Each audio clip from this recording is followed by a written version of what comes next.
Hey, what is up guys, I'm KBHD here, and usually when you see a piece of tech that is way cheaper than the others in the category, like way cheaper, you just default to thinking it's probably inferior in every way. But the Moto G5 and the Moto G5 Plus are the result of Motorola not really cutting down from higher end flagships, but more building up as high as they can for a certain price. And they've come up with this year for 230 bucks. They're still killing it in the budget game.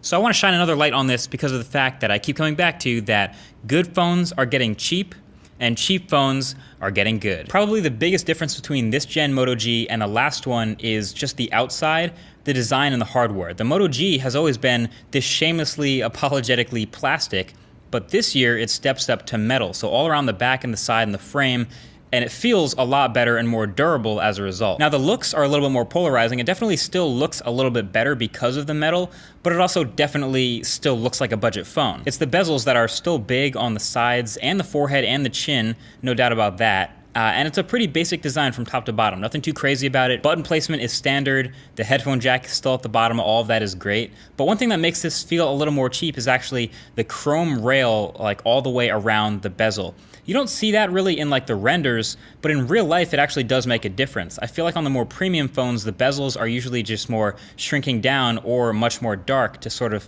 fade out the way. But the chrome here around the rails is much more reflective.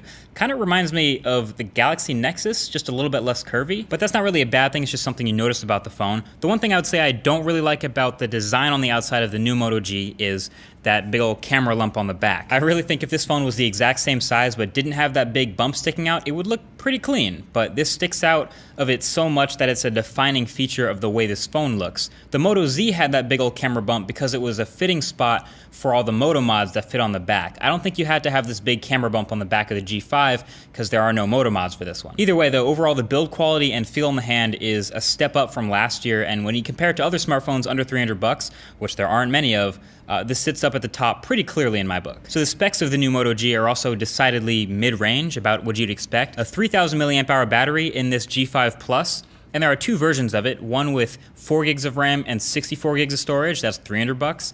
And then this $230 cheaper version of the phone has 2 gigs of RAM and 32 gigs of storage. That is expandable though, since the phone does keep that rare micro SD card slot. And the software experience of the Moto G is pretty classic Motorola, mostly pure stock Android, but with some enhancements that they feel will make it better. And I really like that about them. That's something they've kept, where they don't have a whole skin on top of Android. They don't have a whole suite of redundant apps. It's nothing too crazy. It's again near stock, but when they have certain software or hardware features, they like to integrate them to take advantage of each other. So when they have an OLED display, for example, they like to take advantage of that with software. So one main place they saw for enhancement on this phone was the home button. And it kind of stems from a weird place from it being budget, but this phone has a weird home button situation. There's one big physical home button with a quality fingerprint reader down at the bottom, but then there's no back or multitasking buttons on either side of it. It's just blank space and a wasted chin. But then on the screen, you can have fully normal software buttons, your back, home, and multitasking.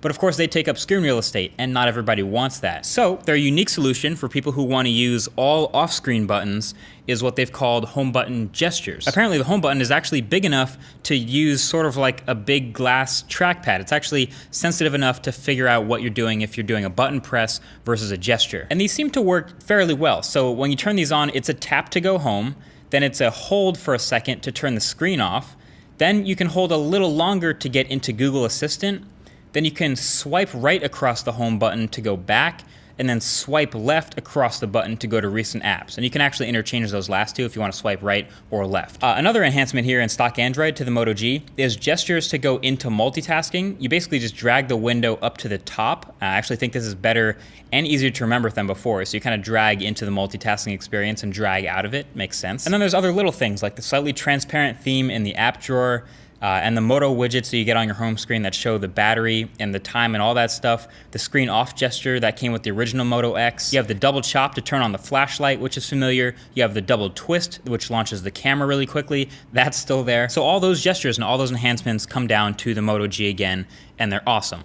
So I've said a lot of good things about this phone, but it's not your perfect, flawless fantasy phone. It's definitely not quite perfect. In order to get a phone down into the price that you get this one into, you gotta make some trade-offs, obviously, to cut costs. For one thing, it's still using micro USB down at the bottom, which isn't a huge deal. You could say that it's really just fine if most people don't use USB Type-C yet, but I would have liked to have seen USB-C. And then this is also missing NFC, which was a bit of a bigger deal on a certain other phone, but that phone was claiming to be a flagship killer. This one's not claiming to be any of that, it's just a lower priced phone, so it doesn't have the NFC chip. That may or may not be a big deal to you based on how often you use mobile payments. And then the speaker up at the front, it's decent. It's definitely not the loudest and not the clearest out there, but the thing is, it's better than most of the high-end flagship smartphone speakers nowadays, strictly because it's front facing. So it doesn't have to be as loud because it's pointed right at you. I just wish it was a stereo pair, since it's kind of weird holding the phone sideways and then having the audio come from one side of the phone. And then I think the camera is the area where you'll see the biggest drop off, the quickest drop off from when you had a high-end flagship phone to this lower price.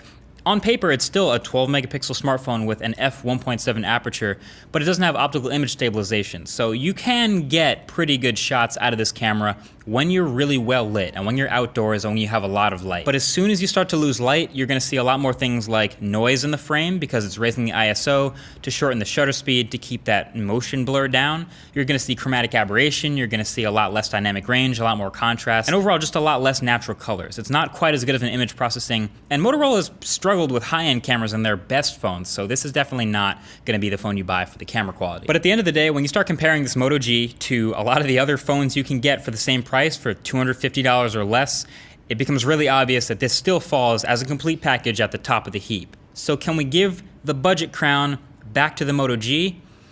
I think so, yeah, I think it's gonna deserve that. This Moto G5 Plus takes a lot of the cues from the bigger, more expensive brothers, but is also coming from the low price that the Moto G has always been and sort of elevating it into a phone that kinda feels a lot more like a premium flagship, or at least tries to. I'd even say that the budget flagship has previously gone for me to phones like the OnePlus 3 and the OnePlus 3T, but now those are sort of creeping up into like $450 price ranges. They're kind of edging up there and starting to compete with flagships now. So for the best phone that you can get under 300 bucks, it's kind of a no-brainer.